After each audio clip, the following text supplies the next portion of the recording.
जय श्री कृष्णा। कल 4 सितंबर राधा रानी का अवतरण दिवस है। इस दिन राधा रानी ने कीर्ति माँ के गर्भ से अवतार लिया था और इनके पिता का नाम वृषभानु जी था। तो जब इन्होंने अवतरण लिया तो बड़े ही धूमधाम से इनका जन्म दिवस मनाया गया। बरसाने में बजत बधाई, कीर्ति माने लाली जाई।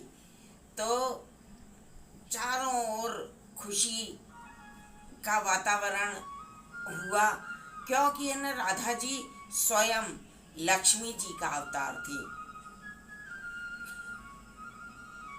लक्ष्मी का अवतार होने के कारण इनका व्रत घर में सुख संपत्ति वैभव और लक्ष्मी की प्राप्ति के लिए किया जाता है। वैसे तो उनसे कुछ मांगने की जरूरत ही नहीं है। जब उनका व्रत कोई भी करता है तो राधे के साथ में कृष्ण भगवान का भी आशीर्वाद और प्रेम प्राप्त होता है। तो हमें राधाष्टमी का व्रत जरूर करना चाहिए और कृष्ण भगवान के साथ उनकी पूजन करके उन दोनों की कृपा प्राप्त करना चाहिए। उनका भजन, उनका पूजन कैसे किया जाए? तो उनके पूजन के लिए ब्रह्म मुहूर्त में उठें और स्नान आदि करके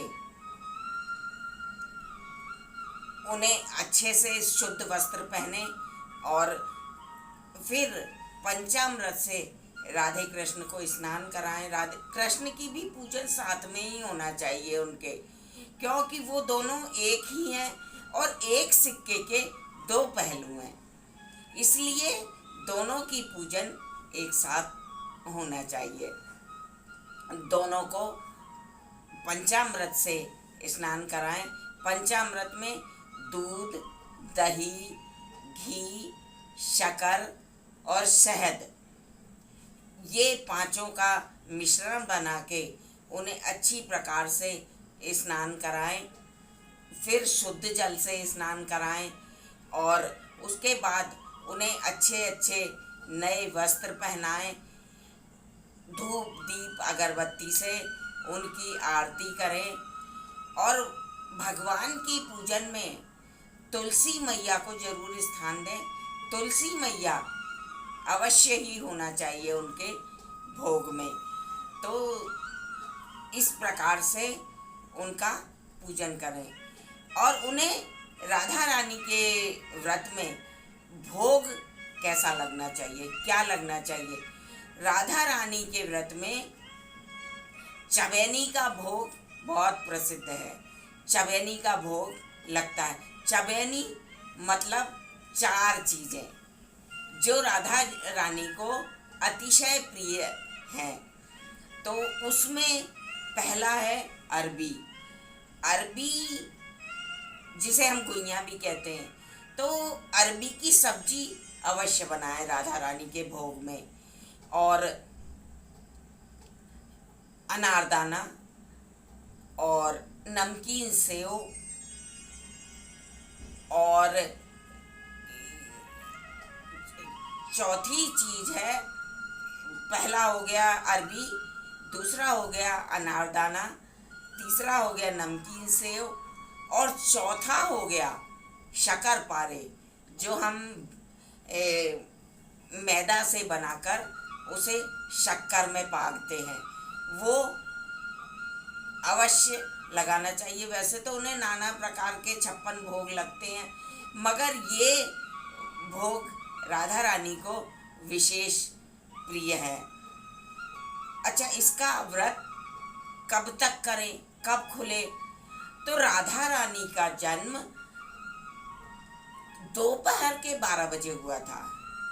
कृष्ण भगवान का जन्म रात्रि में हुआ था 12 बजे और राधा रानी का जन्म